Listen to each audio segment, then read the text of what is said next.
Hello and welcome back to the Cyber Show. My name's Pip Blake, your host, and today I am joined by Amelia Hewitt of Hewitt Partnerships. Amelia, welcome. Thank you. Thank you very much for joining me. Do you want to give a quick intro to everybody about yourself and what you're up to? Yeah, so I'm Amelia. I'm the founder of Hewitt Partnerships, which is a GRC and assurance consultancy, predominantly in C&I, and I'm also the founder of CyberAid, which is a non-profit working with charities and small businesses to make cybersecurity more accessible. Excellent, thank you very much. So, Amelia, I know we've met before and had plenty of discussions. Something that I know we touched on previously was obviously we both went at similar sort of times actually. Went solo, started our own companies and that sort of thing. So tell me, and another something else that we obviously discussed is how frightening it is paying yourself for the first time. What do you mean? I just transfer myself money? Is that there? So tell me a little bit sort of about why you went solo, why you how it's going so far. I know you're coming up to a year, so congratulations. It's still going. So just give us a little bit more detail around that. Yeah, so for me, I found that traditional consultancy just didn't fit for me. I'd worked for two fantastic consultancies, I'd had fantastic peers, but it wasn't how I wanted to do things, and I've always been very, very honest about that. So I thought to myself, it will be a temporary thing. I was never someone that wanted to start a business, and I always find that very ironic now that I have two, but I definitely thought it's an interim solution and then I'll find what I want to do. And I sort of went into it and thought, oh, actually, I really like this and I can do things my way and I can communicate in the way that's best for me and I can manage the engagements in the way that's best for me. And actually, I found that the challenges around the really little things like you are the person that pays yourself, you're your legal team, you're everything. I actually really enjoyed those. So it's going incredibly well. I'm really lucky I work with some excellent clients, but it has certainly come with some really bizarre little nuances. Okay, well let's touch on those nuances. So I know you mentioned paying yourself, legal side of things. What are the biggest challenges that you've seen sort of starting out? I think from a number of discussions that I've seen, individuals says usually you do have a client base when you start out that you are catering to, but what are the biggest sort of challenges that you've faced in setting up for the first time? Yeah, I think a big one, and every founder probably finds this, and we've spoke about this, is that the line between Amelia and Hewitt Partnerships and CyberAid becomes so blurred because you become, especially when you're self-employed, you become your brand.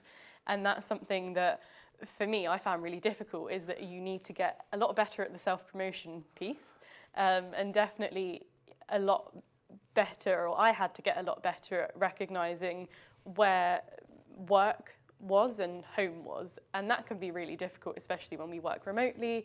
But I think for me that was a learning experience that I quite enjoyed. Yeah. I liked being busy, I liked learning all of these new things, but it's certainly something that I've said to people that have asked me whether they should do the same thing is you have to know yourself quite well for it to be sustainable, right? Because if not, you're going to burn out and you're going to probably end up hating it. So it has definitely been quite a steep learning curve, but I know it's something we've spoken about is you work all the time and you put a lot more into work because work it's your organisation, it's your reputation as opposed to representing another company. Yeah, I know we've all had this, as you'd have a brainwave at about 10:30 on a Sunday night and you think, I've got to send this now before it goes.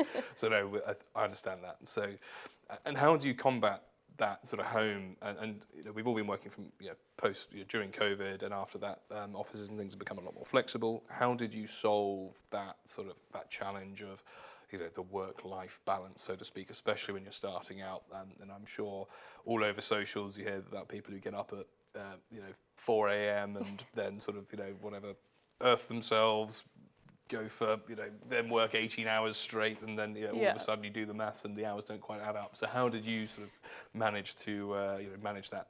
Yeah, I mean, firstly, you will never see me up pre 7 a.m. unless I'm travelling anywhere. I'm not that way inclined, and I know what works for me. I know that I'm someone that needs a lot of sleep. I know that I'm someone that needs to exercise. I know that I need to go outside.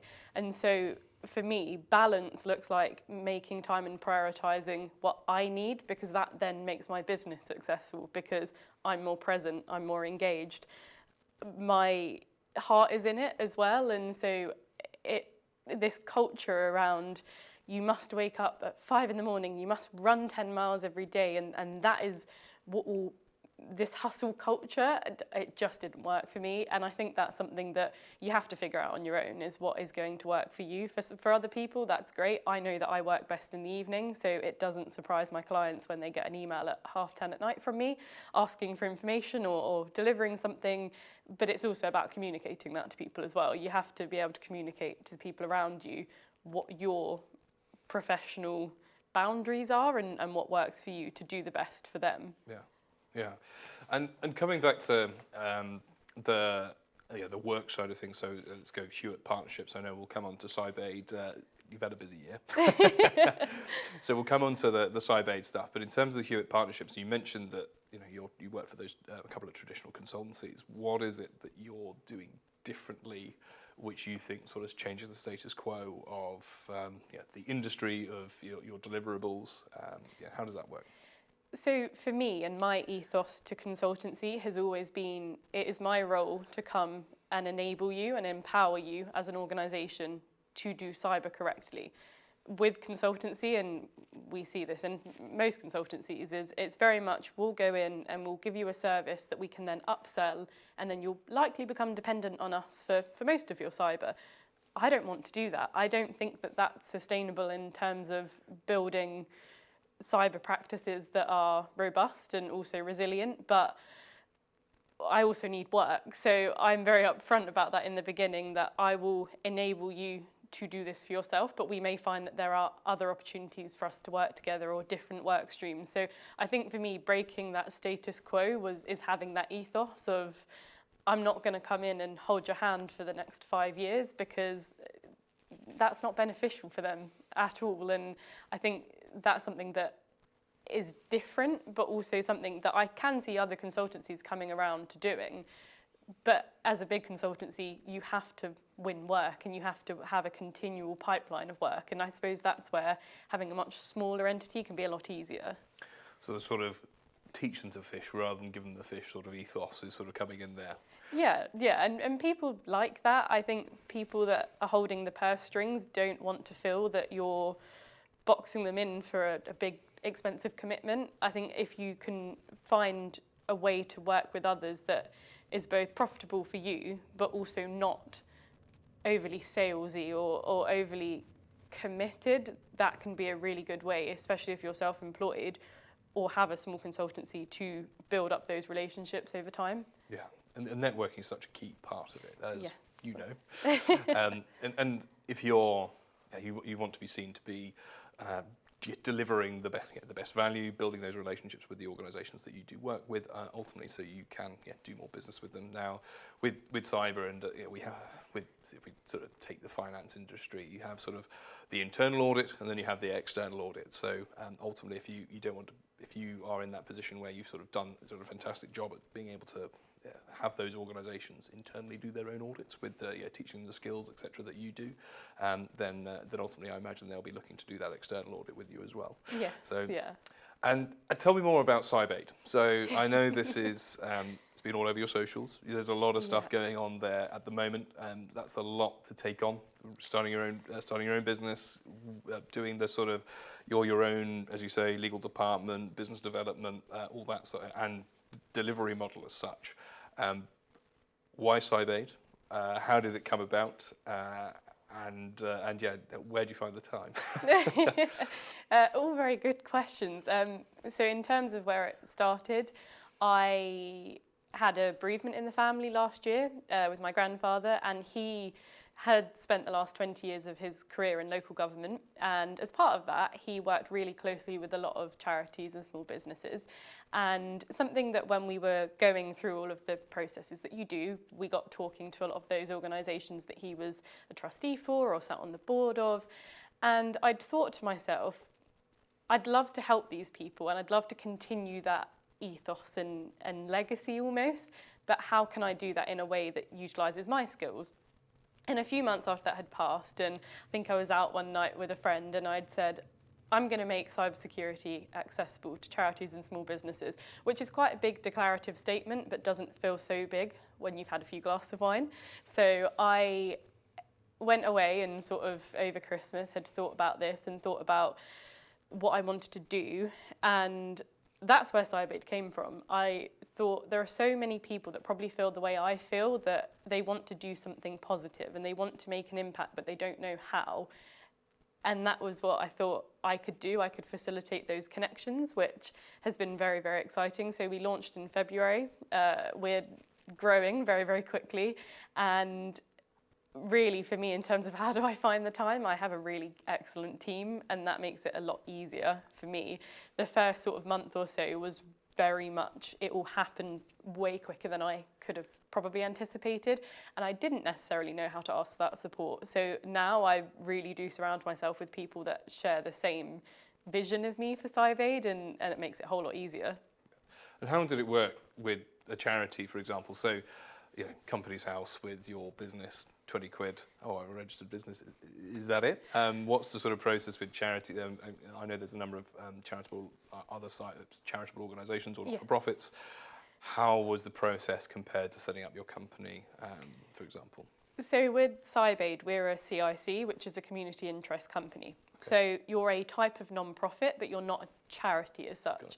And the whole reason for that is that, firstly, it's easier in terms of setting it up. I used an organisation who I paid to help set that up, because you do have to put in almost like a case for yourself, what you're doing, how you're going to fund it, those sorts of things. But you would find Cyberbait on Company's House in the same way that you would find Hewitt Partnerships.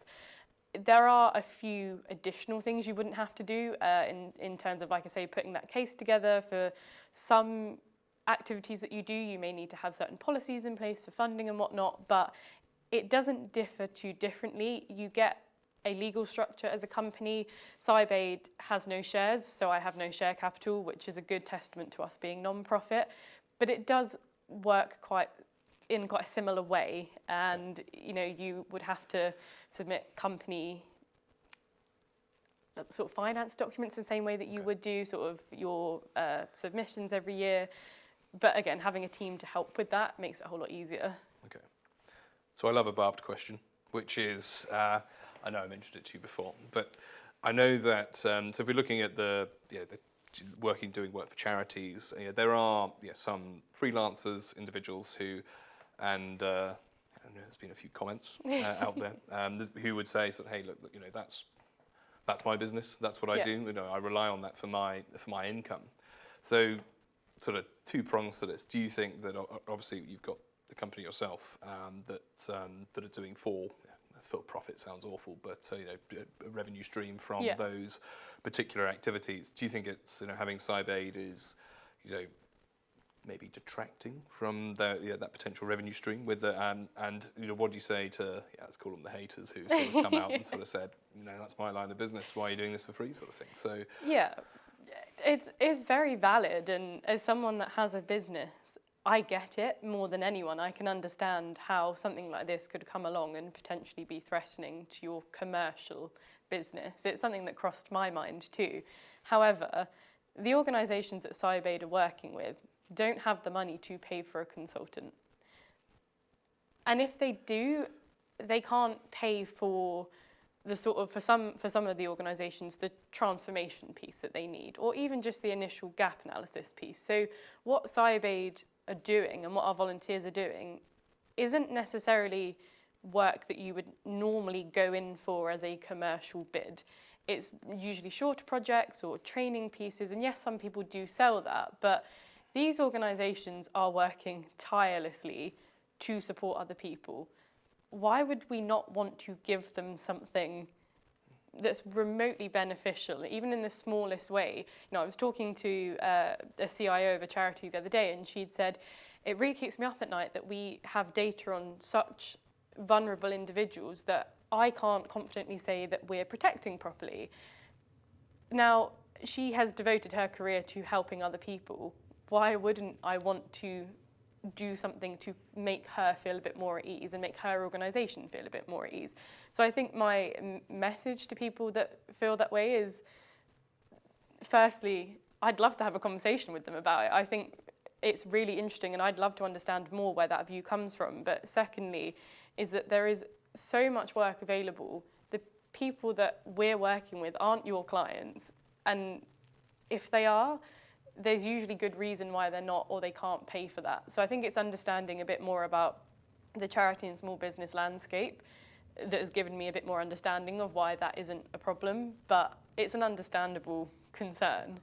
So you're not looking to, basically, you're not looking to sort of, poach is the wrong word, but I'm going to use it, to poach the business of the individual who is sort of delivering that for charities. It's those, you're looking to sort of work with charities who wouldn't even have that budget in the first place to spend with an individual. It's just giving that sort of back to those organisations. Is that right? Yeah, and I suppose a big issue that we've seen specifically with charities is they don't know where to start.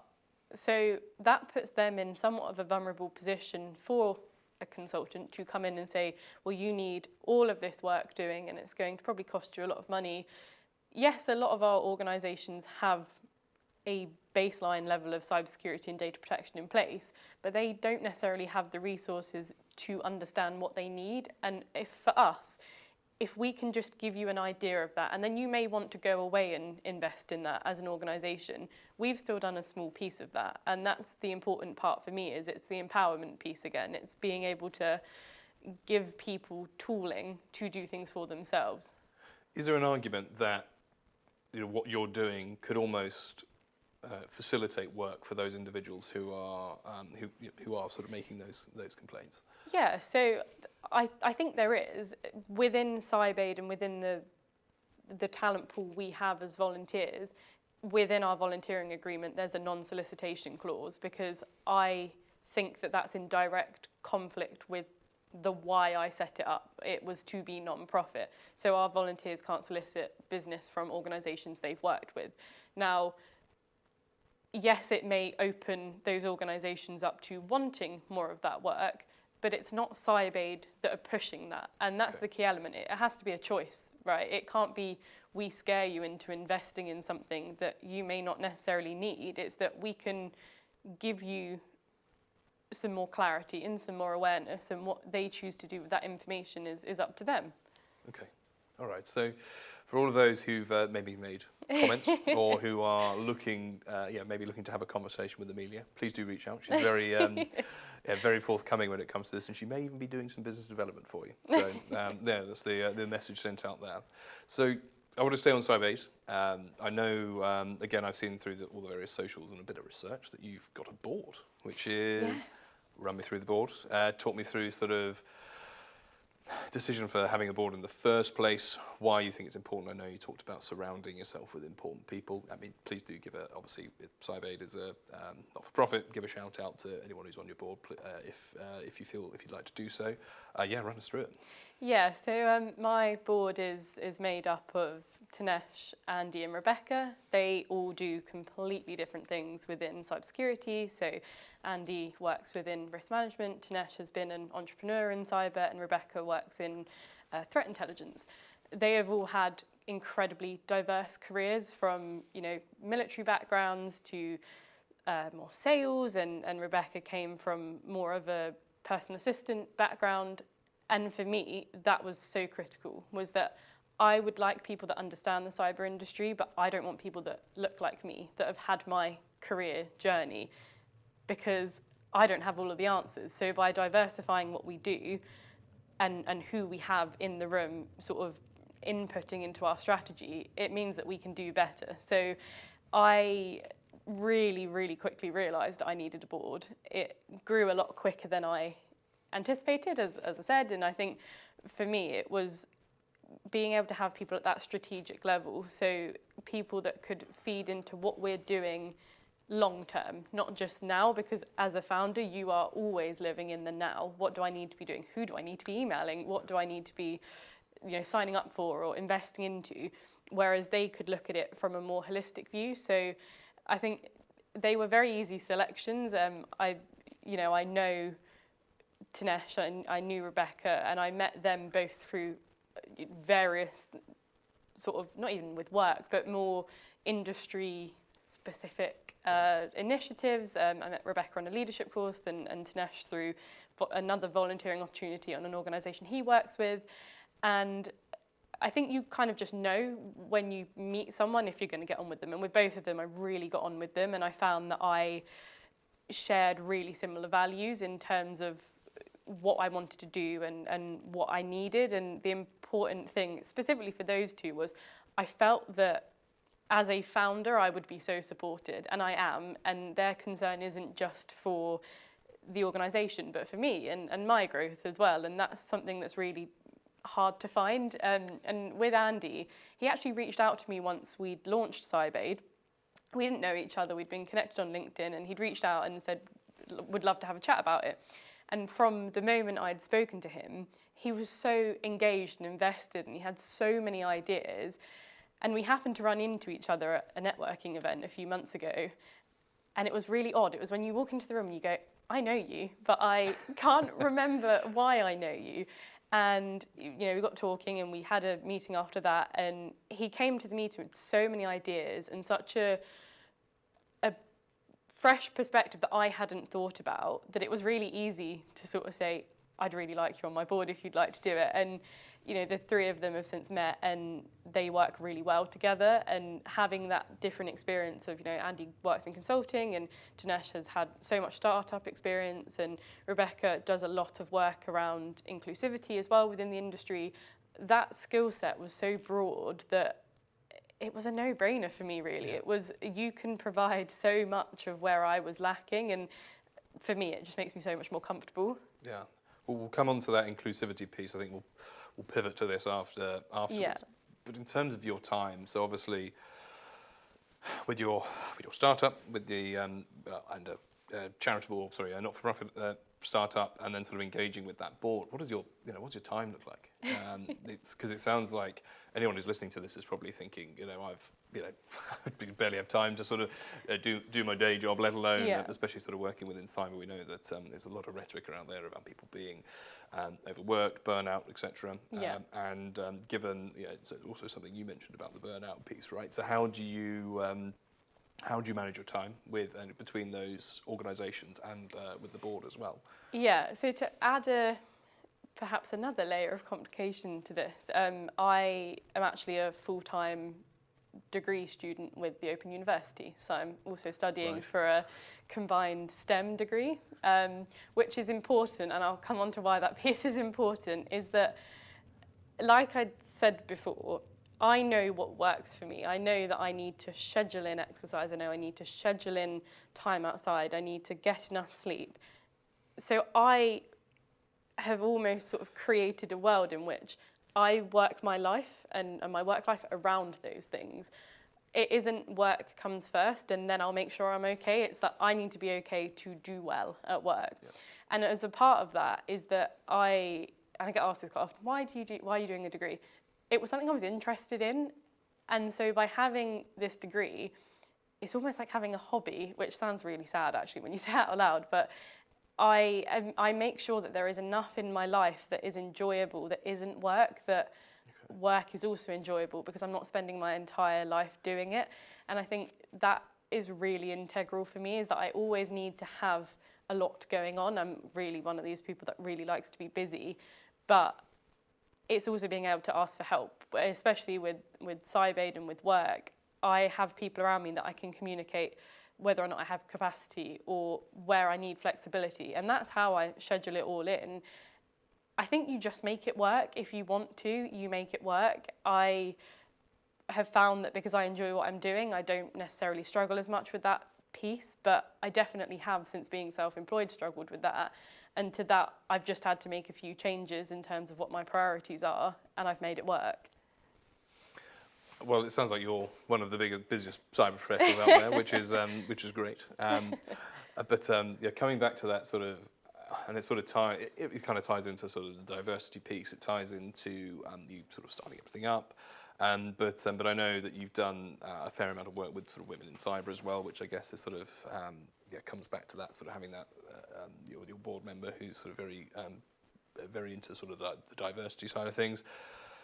Being so reasonably sort of early in that early in your career in terms of the journey, sort of being a woman in cyber, have you come across or experienced prejudice? It's something that and it's sort of there's some various number of sayings out there. Sort of age isn't necessarily an indicator of competence and all that sort of thing. But how have you found that journey as a freelancer and as a woman in cyber?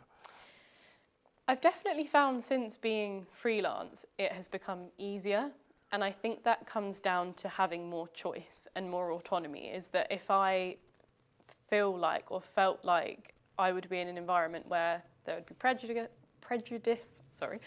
or any form of discomfort or an attitude towards me because of my age and my gender, I simply wouldn't take on that work or stay in that situation.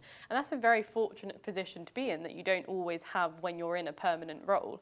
And I've certainly found it, especially working in some of the sectors that I have, you have mostly professionals that are slightly older and perhaps male, and change can be very difficult for people, right? And I'm empathetic of the fact that if you come in as a consultant with new ideas or you look different to their team, that can take time for people to come around to. And I have found that I have been treated differently or worse, or because I'm younger or because I'm female. But I also think a part of it is how I show up in that.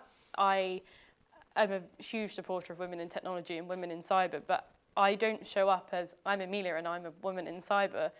I'm Amelia and I'm competent at what I do, and that's really important. Is it almost sets that boundary for everyone that you work with on how you're going to be treated.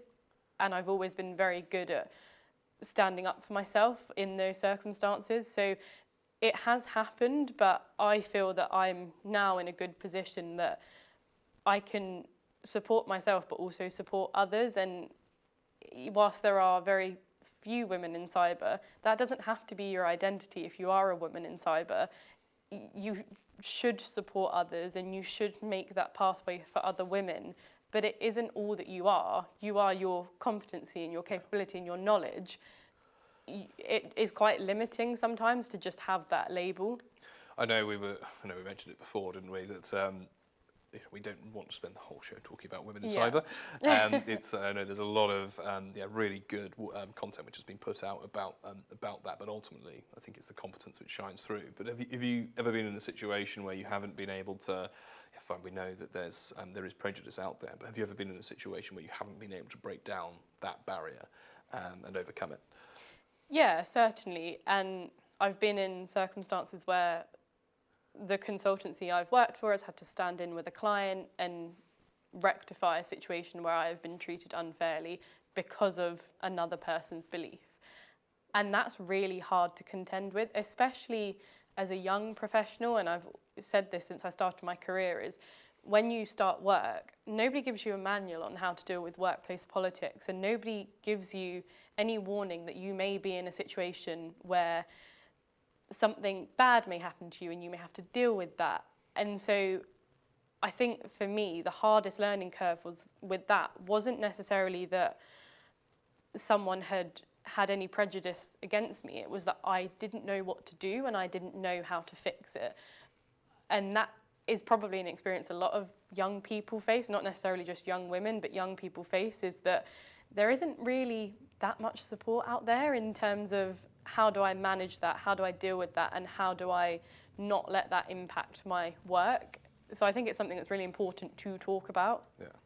So sharing your experiences and how you've dealt with it is probably something which is integral to sort of trying to break that boundary. But we'll move on from that, because I know we discussed and said that we'd rather focus on sort of the other elements of the other elements of it. And part of this show is all about the future of cyber, the side of cyber resilience. You've been, I know you've been pushing, or you've been working now for your organisation for a year. And in terms of We had the good fortune of the previous show to have John France, the CISO of IRC2, come on, and he's sort of watched cyber evolve from obviously doing a bit of networking in the 90s to sort of this CISO role, which he's and the advocacy role that he has now. Being someone who's sort of just comparatively just sort of started within the industry, where are you seeing cyber or where do you think cyber is going to transition to over the next couple of years, decade, and where do you see that going? So I think the natural answer to this is that with so many emerging technologies and the use of AI and whatnot within cyber, we will see more of an adoption of that. However, and it's something that I think I was talking about in an article I'd written the other day, was that isn't the answer to cybersecurity over the next 10 years. Is not, oh, we'll have AI and we'll have all this technology come in.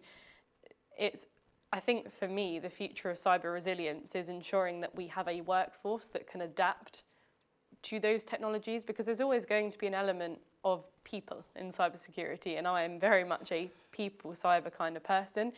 And I think we need to do better at becoming more resilient ourselves in how we work with new technologies, because otherwise we're going to become reliant on systems that we don't fully understand and we don't know how to use to our advantage. So for me, I think it's being able to broaden our capability and our understanding of how new and emerging tech can be useful for us, rather than just we're going to have AI come in and that's going to do our jobs for us. I'd firstly like to congratulate you. I think you lasted about the same amount of time as John before mentioning AI, so well done. It's something that we try to last as long as possible. We don't want everyone to think this is another AI show, which there is if you are interested. But in terms of that sort of cultural perspective, and that's something that I'm seeing as well with regards large organisations all the way down to sort of just individuals becoming more aware, and how cyber attacks can be so crippling. I do think that sort of the various geopolitical situations which are going on at the moment, we're seeing more and more cyber attacks, cyber warfare, and the lines of what is acceptable seem to be ever evolving and ever changing. But in terms of where you see things with Hewitt partnerships, would you see things with CyberAid? Yeah. What do you feel is going to be sort of the biggest or sort of most dynamic factors for you sort of moving forward? Yeah, so for Hewitt Partnerships, regulatory advancement is a big thing. I work predominantly with critical infrastructure businesses where, take for example the energy sector, there is going to be a bigger requirement from Ofgem to have compliance to the CAF by 2027.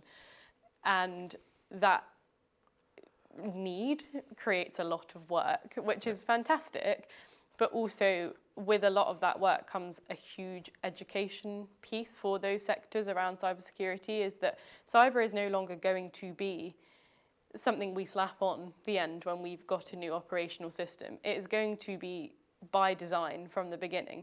So I think for me, that factor of regulatory change and a real need to actually start thinking about cyber is going to be where a lot of work, hopefully, comes from for me. In terms of CyberAid,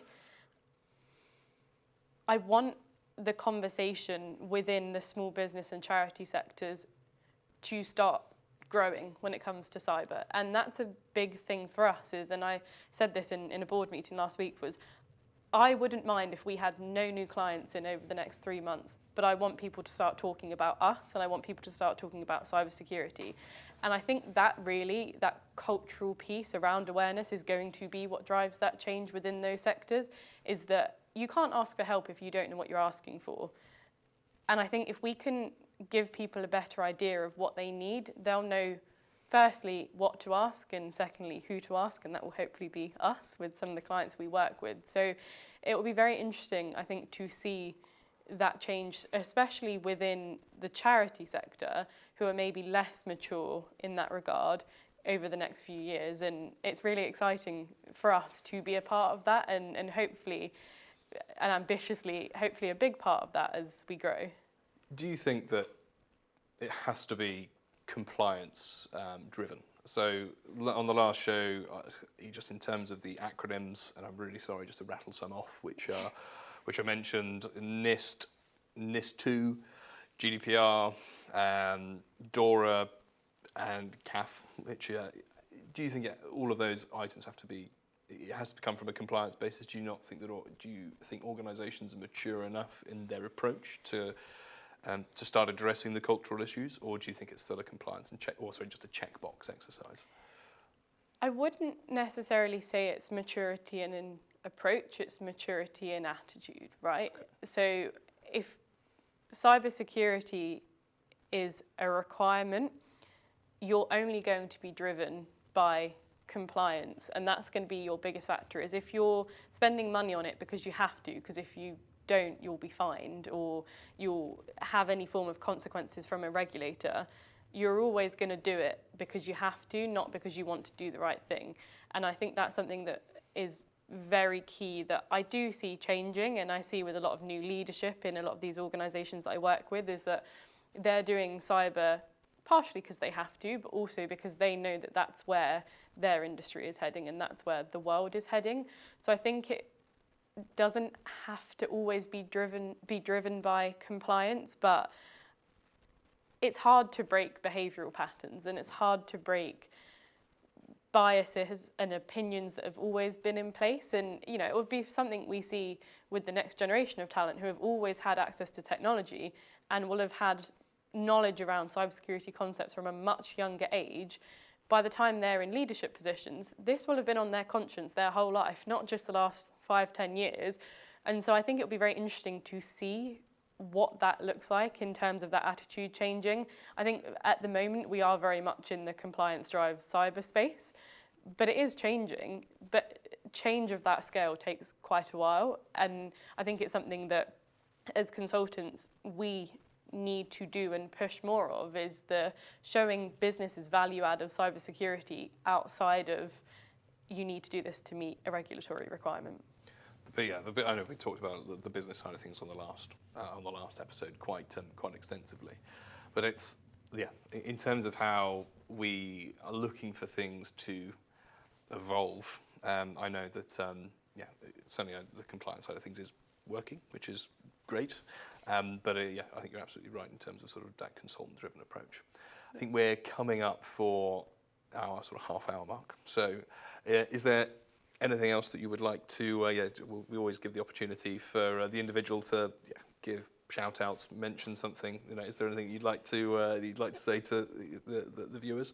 I suppose just where you can. We'd love for you to support CyberAid. That doesn't necessarily mean you have to volunteer your time. You may know someone that works within a charity sector or a small business. Just get talking about us. That's all I ask from people, is just mention us when you're having your conversations, and that's really key for growing us. And ask questions. I love the kind of dynamic we've had where you can challenge what I'm doing. That's really important to me. So I really encourage people, if you're interested in knowing what I'm doing or what we're doing, ask those questions. I'm more than happy to have those conversations. I try not to be too divisive, but No. Sometimes that happens. So that's it, everyone. Give CyberAid a follow. It's on LinkedIn, is that the only socials? Yep. So please do give it a follow on LinkedIn. Amelia, thank you very much for joining me. Thank you for having me. I've been Pip Blake, and you guys have been beautiful. Thanks very much.